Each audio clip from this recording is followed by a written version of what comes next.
नमस्कार। प्रभा साक्षी news network पर आप सभी का स्वागत है। इस वक्त हमारी चुनाव यात्रा महाराष्ट्र की राजधानी मुंबई में है और केंद्रीय मंत्री पीयूष गोयल जो कि पहली बार अपना लोकसभा चुनाव लड़ रहे हैं, वह गली-गली जाकर प्रचार कर रहे हैं, समाज के विभिन्न वर्गों से मिल रहे हैं, रोड शो कर रहे हैं और जनता तक पहुंच रहे हैं। अपना जो संकल्प पत्र है बीजेपी का, उसके बारे में लोगों को बता रहे हैं, मतदान की अपील कर रहे हैं कि ज़्यादा से ज़्यादा मतदान करिए और फिर से एक बार मोदी की सरकार को बनाइए। हम आपको बता दें कि आज पीयूष गोयल ने लगातार 2-3 कार्यक्रमों को संबोधित किया। वाकट समाज जो है उनके लोगों से मिले, व्यापारियों से मिले और जो हीरा उद्योग से जुड़े हुए लोग हैं उनसे भी उनकी मुलाकात हुई। उनकी समस्याओं पर भी उन्होंने गौर किया, जो समस्याएं हैं उनका समाधान का आश्वासन दिया और मोदी सरकार की उपलब्धियों को जनता के सामने रखा और फिर से एक बार आशीर्वाद मांगा। आइए देखते हैं पीयूष गोयल अपनी सभाओं में क्या बात कह रहे हैं, फिर आपको दिखाएंगे कि मीडिया से बातचीत में उन्होंने कैसे कांग्रेस और इंडी गठबंधन पर साधा है निशाना। मेरे मित्र दिल्ली भारतीय जनता पार्टी के प्रदेश अध्यक्ष और जिनके सेवा के बारे में अभी अलग अलग जानकारियां हम सबको मिली, ऐसे भाई वीरेंद्र सचदेवा जी, भारतीय जनता पार्टी के पूर्व अध्यक्ष, दिल्ली विधानसभा में हमारे नेता माननीय विजेंद्र गुप्ता जी, मंच के संचालक अनिल अग्रवाल जी, जिन्होंने शायद हमारे आने के पहले कविता से आप सबका दिल भी लुभाया। आज की इस व्यापारी संवाद के आयोजन समिति के सभी मान्य सदस्यगण, नरेश हैरान जी, सुनील मित्तल जी, राज जैन जी, राजेश पावा जी, शिरीष गुप्ता जी, अशोक अग्रवाल जी, राजीव गोयल जी, अश्विनी गर्ग जी, अशोक गर्ग जी, विश्वदीप बंसल जी, ललित खत्री जी, जगदीश बंसल जी, मंच पर विराजमान अन्य महानुभाव और वास्तव में आज के कार्यक्रम के उत्सव मूर्ति आप सब मेरे प्यारे व्यापारी भाइयों, प्रधानमंत्री नरेंद्र मोदी जी के नेतृत्व में भारत ने जो 10 वर्ष में ऐतिहासिक विकास देखा है, उसका अगर सबसे बड़ा लाभ किसी को हुआ है तो वो है देश के 140 करोड़ भारतवासी। समाज का ऐसा कोई वर्ग नहीं है, समाज का ऐसा कोई व्यक्ति नहीं जिनको प्रधानमंत्री नरेंद्र मोदी जी के 10 वर्ष के कार्यकाल में लाभ ना पहुंचा हो।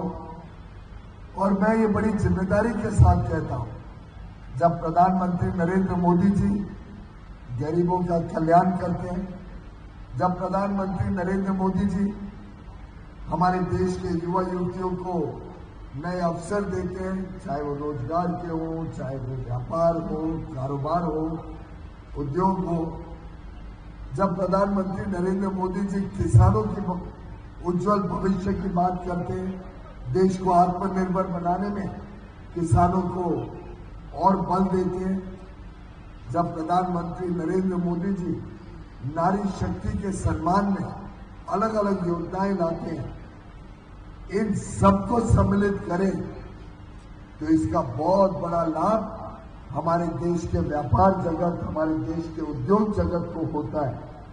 और ये मैं इसलिए कह रहा हूं कि जैसे जैसे देश के नागरिक सक्षम होते हैं, सशक्त होते हैं, जैसे जैसे प्रधानमंत्री नरेंद्र मोदी जी की योजनाएं देश के हर व्यक्ति को रोजमर्रा की समस्याओं से मुक्त करती हैं।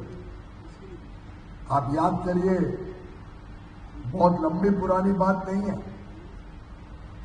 प्रधानमंत्री नरेंद्र मोदी जी के आने के पहले भी सरकारें आई, सरकारें गई।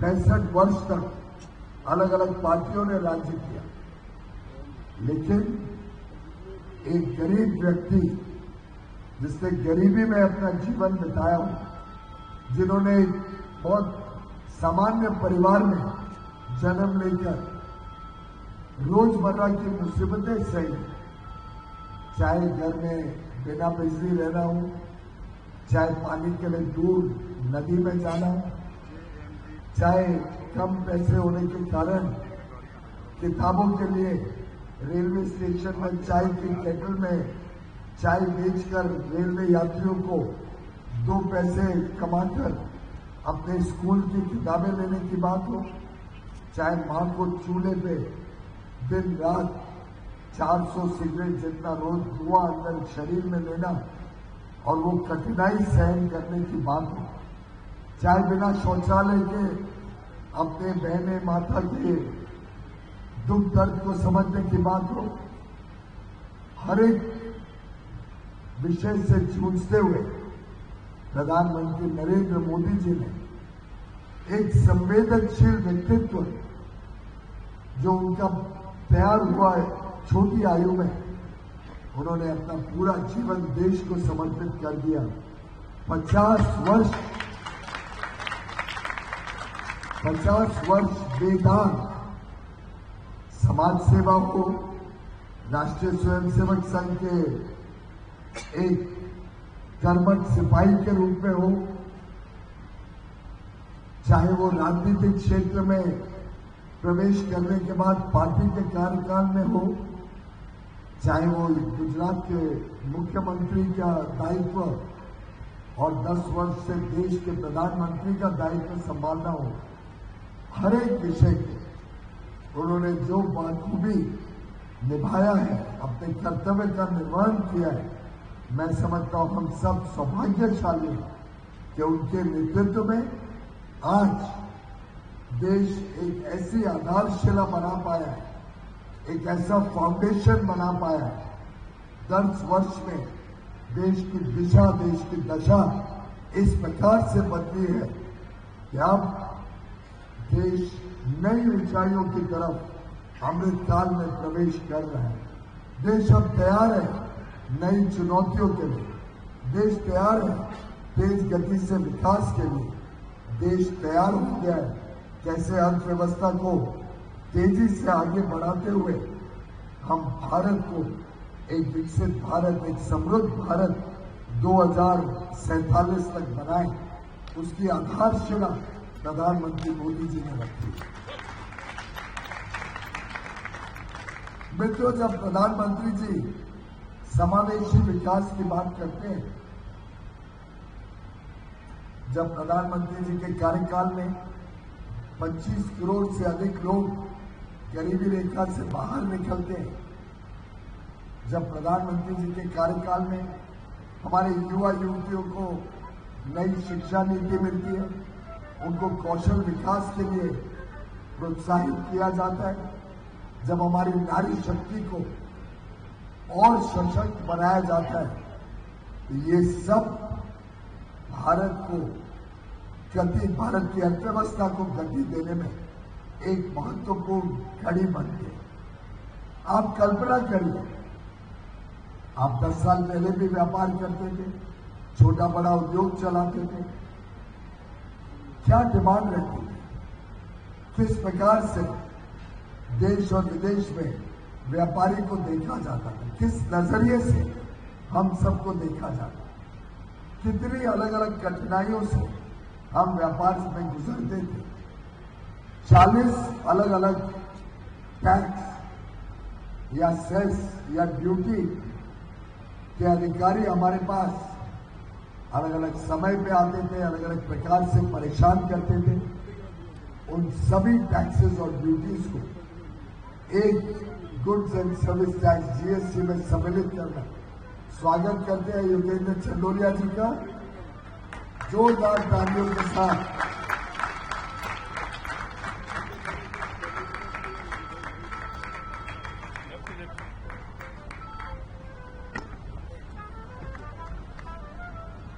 मैंने सुना योगेंद्र जी आपकी नॉमिनेशन रैली में एकदम जन सैलाब निकला था। बहुत बहुत बधाई, बहुत बहुत शुभकामनाएं। नॉर्थ वेस्ट दिल्ली में योगेंद्र, देश में नरेंद्र, नॉर्थ वेस्ट दिल्ली में बहुत बहुत शुभकामनाएं। भारी मतों से आप प्रचंड विजय की तरफ बढ़ रहे हैं और हमारे सब व्यापारी भाई बहन आपके साथ पूरी ताकत के साथ आपके साथ जुड़ेंगे। मित्रों, तो मैं बता रहा था, जब देश में 2014 की स्थिति याद करें तो अलग अलग प्रकार की कठिनाइयों से, अलग अलग टैक्स के अधिकारियों, अलग अलग प्रकार से हम व्यापार जब बढ़ाने की बात करते थे तो बैंकों में तकलीफ आती थी, देश की अर्थव्यवस्था चरमरा गई थी। हमें विश्व की जो 5 सबसे कमजोर अर्थव्यवस्था है उसमें से एक मानती थी दुनिया। विदेश में हमारा व्यापार अगर देखें तो लगभग थम सा गया था, एक लेवल पे आके रुक गया था। निर्यात के अवसर बढ़ नहीं रहे थे और जिस प्रकार की व्यवस्थाएं उस समय चल रही थी पूरी तरीके से भ्रष्टाचार में लिप्त थी और कमजोर अर्थव्यवस्था के होने के कारण देश की विकास दर भी कम था, देश में महंगाई थी, देश में ब्याज के दर ऊंचे थे, विदेशी मुद्रा कम थी। एक प्रकार से विश्व ने भारत के ऊपर भरोसा छोड़ दिया। प्रधानमंत्री मोदी जी ने 10 वर्ष में आज भारत को विश्व की 5वीं सबसे बड़ी अर्थव्यवस्था बनाने का काम। इसी के साथ साथ देश का जो आज निर्यात है वो निर्यात बढ़ के 60 लाख करोड़ से अधिक बढ़ गया। 60 लाख करोड़ से अधिक।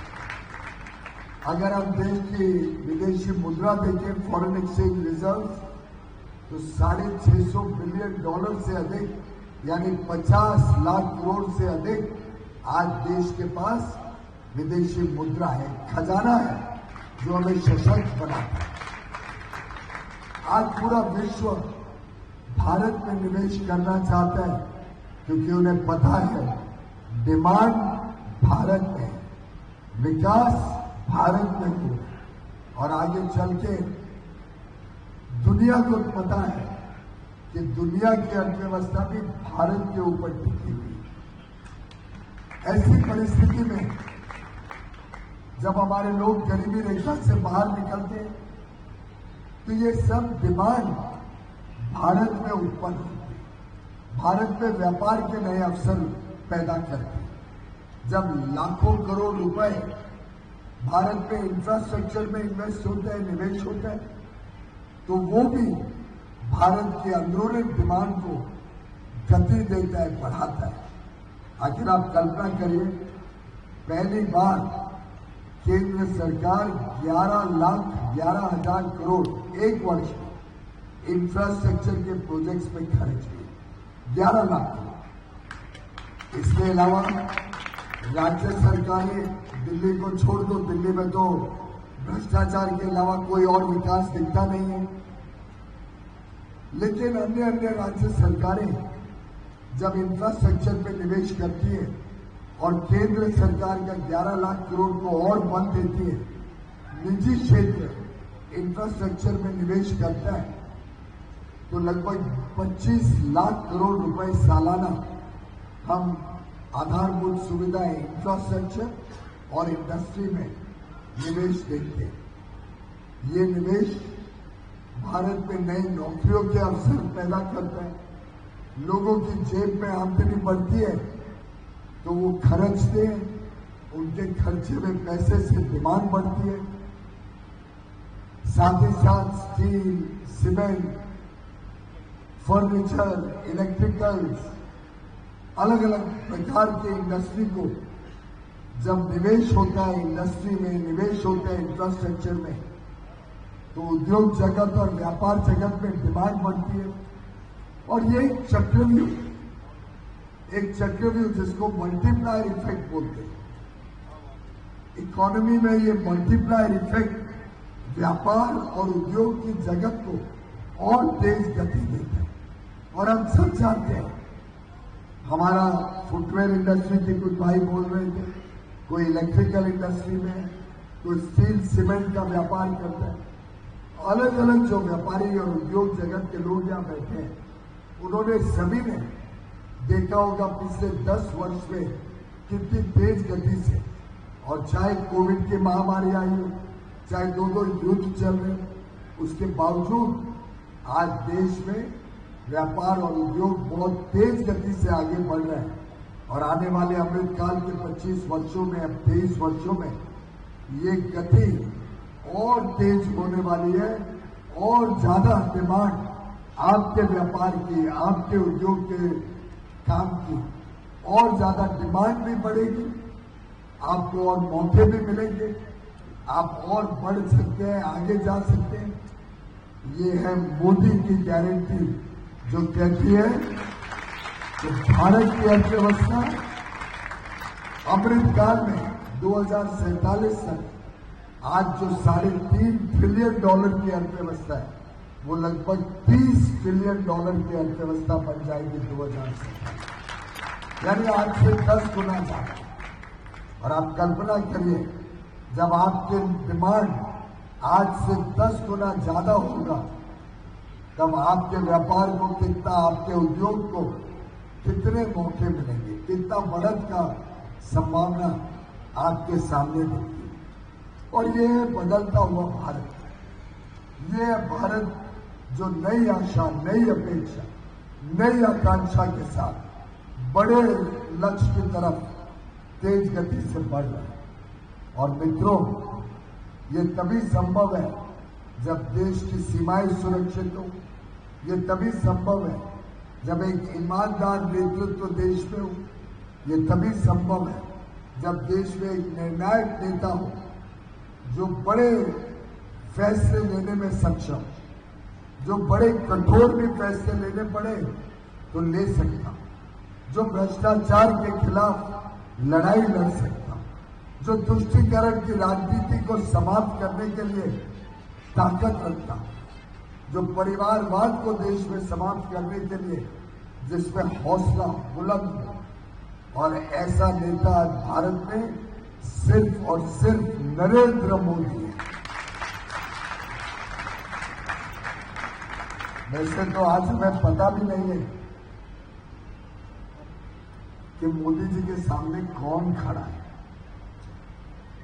कांग्रेस का नेता दर दर भटक रहा है एक सीट ढूंढने के लिए।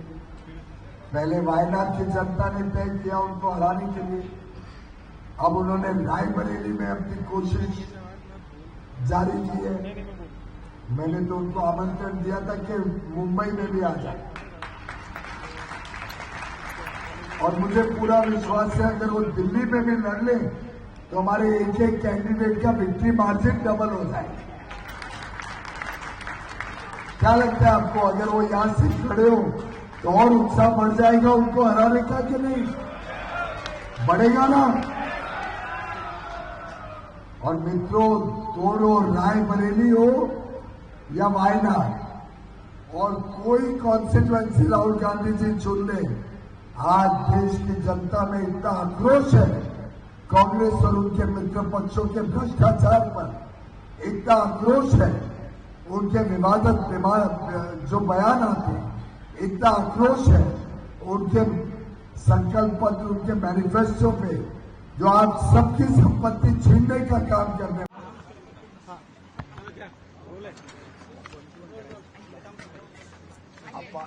अपार संभावना से युक्त उत्तर मुंबई का विकास तेज गति से हो, उत्तर मुंबई उत्तम मुंबई बने, और आगे आने वाले दिनों में जो प्रधानमंत्री नरेंद्र मोदी की गारंटी है देश को विकसित बनाने की, देश को समृद्ध बनाने की, हर युवा युवतियों को अपार अवसर मिले, महिलाओं का सशक्तिकरण हो, नारी शक्ति को सम्मान मिले, गरीबों का उद्धार हो और गरीबी से भारत पूरी तरीके से मुक्त हो जाए, सब लोगों की आमदनी बढ़े, हमारे किसानों के उज्जवल भविष्य के लिए जो प्रधानमंत्री मोदी जी ने 10 वर्ष काम किया उसमें व्यापार और उद्योग क्षेत्र में भी बहुत तेज गति से वृद्धि हुई है।